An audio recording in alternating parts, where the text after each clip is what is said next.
잠언 21장 28절의 말씀입니다. 오늘은 증인에 관한 말씀 나누겠습니다. 28절 말씀 받들어 읽겠습니다. 거짓 증인은 패망하려니와 확실히 들은 사람의 말은 힘이 있느니라. 그래서 오늘은 witness에 관해서 함께 말씀을 묵상하도록 하겠습니다. 오늘 본문 말씀을 우리가 하는 대로 다른 번역본들을 살펴보면 거짓 증인, 거짓 증언에 대해서는 위증이라고 하는 말로 세 번역은 번역을 하고 있습니다. 위증을 하는 사람의 증언은 사라지지만 사실대로 말하는 사람의 증언은 채택된다. 이 증인 또는 증언이라는 말이 법정 용어이기 때문에 이렇게 번역이 되었습니다. 공동 번역으로 함께 읽어보시겠습니다. 거짓 증언하는 사람은 망하지만 진실한 증인의 말은 힘이 있다. 오늘 우리가 이제 이 증인에 관해서 함께 말씀을 한 단어를 생각해 보면 이렇습니다. 히브리어로 ad라고 되어 있는데 영어로는 witness라고 되어 있죠. 이 증인이라는 말은 반복해 가지고 자신이 본 것, 자신이 들은 것을 이렇게 말하는 것. 이게 이제 증언 또는 증인, 증거. 이게 다 같은 단어예요. ad. 그러니까 자기가 본 것을 말하면 증언이 되고 그 말하는 사람은 증인이 되고 그 말한 것은 증거가 되기 때문에 이 히브리어에서는 이 증인, 증언, 증거를 같은 단어로 사용하고 있어요. 굉장히 중요한 거죠.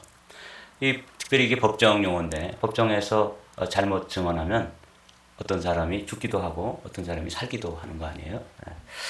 증인, 증언이라는 이 말은 아주 중요한 말씀입니다. 증인이란 반복하여서 자신의 증언을 뚜렷하게 확증하는 사람. 이게 이제 히브리어에 나타난 ad, 증인이라는 이런 말씀이에요. 헬라어로 구약 성경은 히브리어로 기록되어 있지만 신약 성경은 헬라어 또는 히라버라고 되어 있는데 이 헬라어로 기록되어져 있는 이 증인이라는 뜻은 마르티스 또는 마르투스라고 발음되어지는데 이 마르티스는 영어로 witness라고 되어 있지만 이 마르티스라는 말의 그 어원으로 들어가 보면 순교자를 의미하는 마터 또는 마러라고 되어 발음하는 이 단어가 여기에서부터 근원되어진 걸 알 수 있어요. 그러니까 이 증인이라는 말은 반복해서 자기가 보고 또 경험하고 들은 것을 말하는 사람인데 어떤 말을 하는 단계까지 나가냐면 순교하는 데까지. 다른 말로 얘기하면 목숨 걸고 증언하는 것이. 목숨 걸고 증인이 되는 것이죠. 자신의 생명을 걸고 자신이 본 것을 이야기하는 거예요. 우리나라의 지금 그 야당의 대표인 어떤 사람은 증인을 자기가 지었던 죄를 감추기 위해서 거짓 증인을 내세우고 그 거짓 증인에게 이렇게 말을 해다오. 그렇게 해서 그거를 뭐라고 법정 용어로 뭐라 그러냐면 위증 교사다 그래요. 거짓말을 하도록 뒤에서 조종하고 가르친 거죠. 그렇게 요청을 한 거예요. 이게 아주 법정을 모독한 것이고 큰 죄입니다. 그런데 위증을 교사받았던 사람이 내가 사실은 저분한테 저분의 권위와 위압에 눌려서 그때 법정에서 제가 사실은 위증을 했습니다. 위증을 부탁받고 그렇게 압력을 받고 그렇게 위증을 했습니다. 하고 이야기를 했어요. 그게 이제 조만간에 이제 판결이 날 거예요. 오늘 본문 말씀이 그런 말씀이죠. 거짓 증언하는 사람은 패망하려니와 성경은 그렇게 이야기하고 있습니다.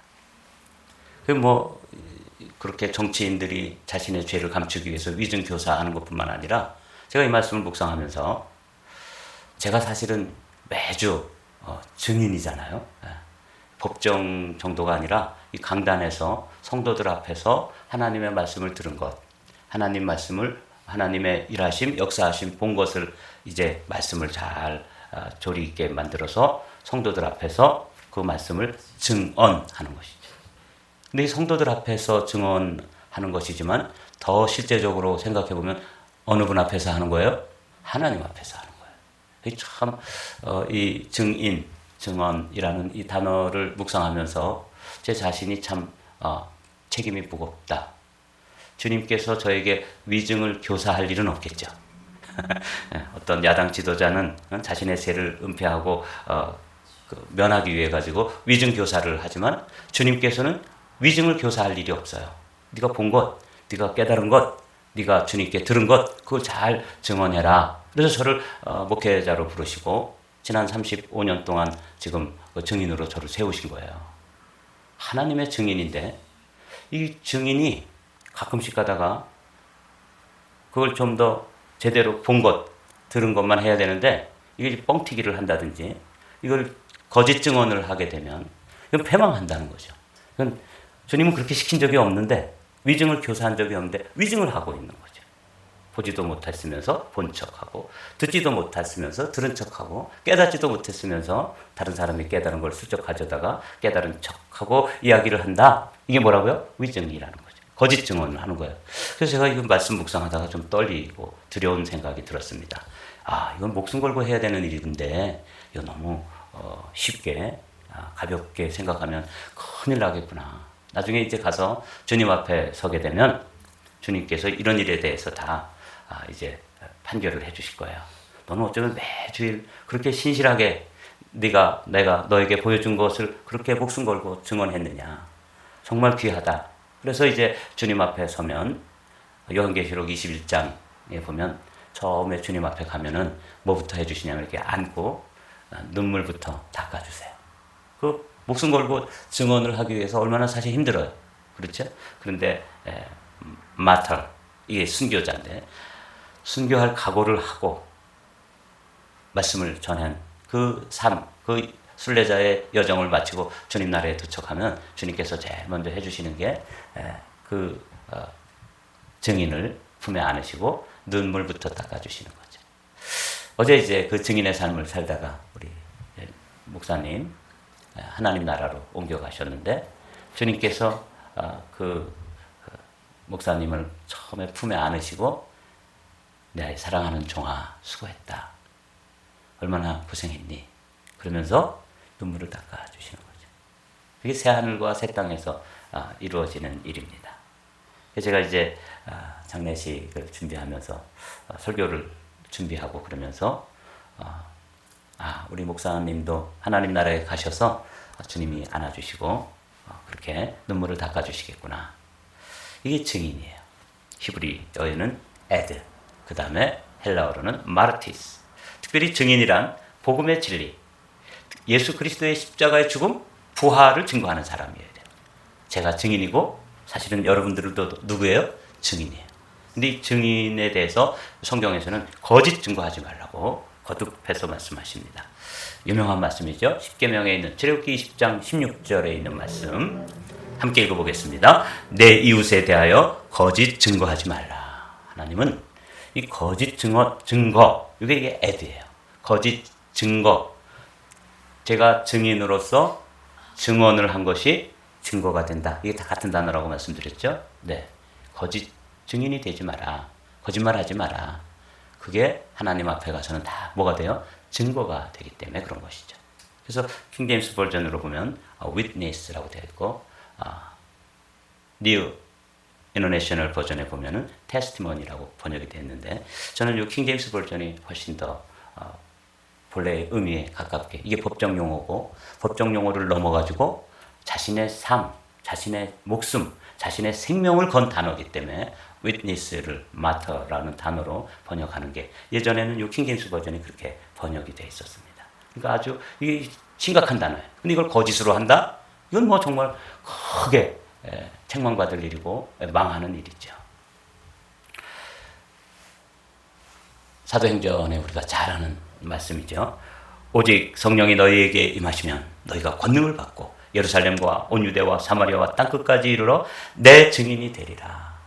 여기 마르투스예요. 이걸 위트니스라고 번역이 되어 있는데 이 마르투스에서 마터라는 단어가 나와서 순교자의 삶을 사는 게 이 증인이고 그들이 말하는 게 증언이고 그들의 삶이 뭐가 되는 거예요? 증거가 되는 거예요. 그래서 우리가 그리스도인으로서 성령의 은혜와 능력을 받고 그 가정에 서 있는 것만 해도 뭐가 되는 거예요? 증인이 되는 거예요. 그리고 그 사람이 보고 듣고 깨달은 것을 말하면 그게 뭐가 되는 거예요? 증언이 되는 거예요. 그리고 그 사람의 삶 자체가 뭐가 되는 거예요? 하나님의 살아계심, 하나님의 일하심, 하나님의 말씀하심에 대한 위트니스, 증거가 된다는 거예요. 그러니까 우리의 삶이 얼마나 소중한지 몰라요. 목회자인 저만 이런 책임이 있는 게 아니라 여러분들도 마찬가지입니다. 여러분들이 여러분 가정에서 하나님을 만난 사람, 하나님의 말씀을 가진 사람, 부활의 십자가의 죽으심, 그 다음에 부활의 은혜를 깨달은 사람으로서 여러분은 오늘도 하루의 생명을 허락하시고 여러분 가정에 여러분들을 두셨습니다. 그럼 여러분이 누구라고요? 증인이라고요. 그리고 여러분들이 말하는 건 증언이 되어지는 것이고 여러분들의 삶이 하나님의 자녀라고 하는 뭐가 된다고요? 증거가 된다. 이렇게 소중한 삶이 그리스도인의 삶이에요. 이걸 사도행전에서는 내 증인이 되리라. You will be my witness라고 돼요. 오늘 아침에는 이 잠언에 있는 이 말씀. 그런데 이걸 거짓으로 한다? 위증을 한다? 이거는 뭐 하나님 보시기에 너무 악한 것이죠. 이게 이제 오늘 솔로몬이 이런 그 증인, 에드라고 하는 이 히브리어가 가지고 있는 깊은 의미를 우리에게 가르쳐 주시는 거죠. 사도행전 1장 8절뿐만 아니라 22절에도 이렇게 되어 있습니다. 항상 우리와 함께 다니던 사람 중에 하나를 세워 우리와 더불어 예수께서 부활하심을 증언할 사람이 되게 하여야 하리라. 여기서는 증언이라고 되어 있죠. 그래서 우리는 예수 그리스도의 십자가와 부활의 증인일 뿐 아니라 우리가 말하는 것이 증언이 되어져야 된다. 그래서 사도 중에 가롯 유다가 자기의 길로 가버렸어요. 십자가의 길을 가고 이 증인의 길을 가는 게 아니라 자기의 길로 가버렸어요. 그랬을 때 그 자리를 누군가를 세워야 되겠다. 근데 그 사람을 우리와 함께, 이 우리는 뭐냐면 증인들이에요. 사도들이 자신들을 뭐라고 불렀냐면 우리와 더불어 예수께서 부활하심을 증언할 사람, 이 증인이죠. 이 되게 해야 되겠다. 그래서 제자 중에 한 사람을 그 골위라 그러죠. 빠진 사람을 세우는 그 작업을 할 때 그 사람을 증언할 사람이다. 증인이다. 그렇게 이제 부르고 있는 것을 보게 돼요. 이때 witness입니다. 사도행전 2장에 가도 또 같은 말이 나와요. 한번 읽어볼까요? 이 예수를 하나님이 살리신지라 우리가 다 이 일의 증인이로다. 이 일을 원래 본래의 헬라어의 원문에 보면 이 일 또는 그의 일, 그가 누구예요? 예수님이죠. 예수님이 하신 일, 이게 복음인데 그 복음에 사도들은 자신들을 누구라고 생각했냐면 증인이다. We are all witness of the fact라고 되어 있는데 이 또 fact를 헬라어로 번역하면 그 일, 그 사실에 대해서 증인이라고도 번역되어질 수 있지만 그분이 하신 일, 그의 일, 예수님이 십자가에 달리시고 예수님이 부활하신 그 일에 대해서도 우리는 뭐다? witness다. 이 그리스도인의 자기 정체성이 되어야 되는 거예요. 사랑하는 성도 여러분, 오늘은 증인이라는 한 단어를 여러분들이 마음속에 간직하고 하루를 출발하시는 거예요. 그럼 내 삶이 뭐냐? 우리 자녀들에게 있어서 내가 누구예요? 증인이에요. 하나님의 살아계심, 예수 그리스도의 부활하심. 그 부활하신 예수 그리스도께서 내 삶의 중심에 와 계시고 내 안에 와 계셔서 내가 하는 일이 사실은 누구를 보여주어야 되는 거예요? 예수 그리스도의 증인이 되고 내가 하는 말은 예수 그리스도의 말씀이 되어서 증언이 되어야 되고 내가 살아있다는 것, 내가 서 있다는 것, 그 가정에 내가 있고 또 교회에 내가 있는 것 자체가 그리고 세상에 살아가는 것 자체가 뭐가 되는 거예요? 증거가 되어야 된다는 거예요. 굉장히 중요한 단어를 오늘 아침에는 솔로몬을 통해서 우리가 지금 나누고 있는 것입니다. 디모데 후서에서도 사도 바울은 제자들이 누구냐? 증인이다 하는 것을 가르쳐주고 있어요. 또 내가 많은 증인 앞에서 내게 들은 바를 충성된 사람들에게 부탁하라. 충성된 사람들이 누구냐면 제자들이에요. 이 충성된 사람들에게 부탁하면 그들이 또 다른 사람, 그 다음 사람에게 또 그 말씀을 가르쳐가지고 계속해서 그래서 교회에는 증인을 만드는 공동체인 거죠. 제자 훈련이라는 것은 증인을 만드는 거예요. 이게 제자 훈련의 원리가 담겨있는 디모데 후서 2장 2절 아주 유명한 말씀이잖아요. 또 내가 많은 증인 앞에서 내게 들은 바를, 그러니까 사도가 디모데에게 들은 바를 가르쳐주면 디모데가 그것을 또 다른 사람들에게 증언해주고 그 증언을 받은 증인들이 또 다른 사람들에게 증거가 되어주는 삶. 이게 이제 제자의 삶인 것이죠. 이게 증인이라는 단어가 가지고 있는 아주 소중한 의미입니다. 이제 말씀을 좀 마칠까요? 오늘은 좀 짧게 말씀을 마치겠습니다. 함께 읽어보겠습니다. 오늘 본문 말씀이죠. 거짓 증인은 패망하려니와 확실히 들은 사람의 말은 힘이 있느니라. 여기 듣다 하는, 이 들은 걸 얘기해야 되는 거예요. 증인은 들은 것, 그리고 뭘 얘기해야 되겠어요? 본 것. 증인은 뭘 얘기해야 되냐면 깨달은 것. 이게 힘이 있는 거예요. 그래서 제가 이거 목회 이렇게 해야 되는데, 목회는 확실히 들은 사람의 말로 증언을 해야 되고, 그런 사람, 증인이 되어야 되고, 그래서 제가 서 있는 것 자체가 이 세상에 하나님의 살아계심, 그분의 십자가와 부활의 증거가 되어져야 되는 삶인데, 위증을 한다. 주님은 저에게 위증을 교사하신 적이 없습니다. 그러므로 제가 정말 두렵고 떨리는 마음으로 하나님 말씀을 잘 깨닫고, 그 주님으로부터 듣고, 그리고 주님이 보여주신 것을 보고, 거기에 대한 참된 증인이 되어야 되는 것이죠.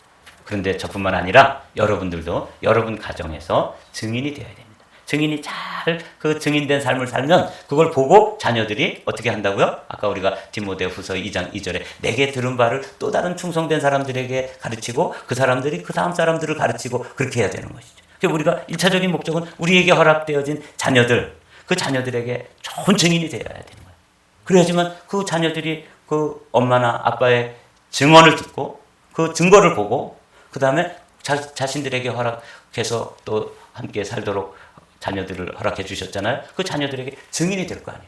근데 여기 증인을, 내가 증인의 삶을 제대로 살지 못하면 어떻게 되겠어요? 대가 끊기는 거예요.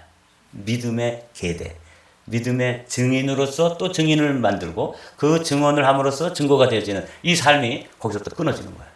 그러면 하나님 보시기에 우리는 어떤 사람이 되는 거예요? 거짓 증인이 되는 것이에요.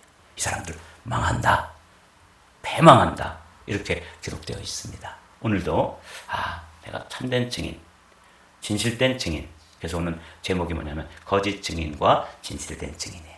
오늘 저와 여러분들이 진실된 증인으로 살기로 소망하고 결단하고 기도하는 복된 하루가 되시기를 주님의 이름으로 축복합니다.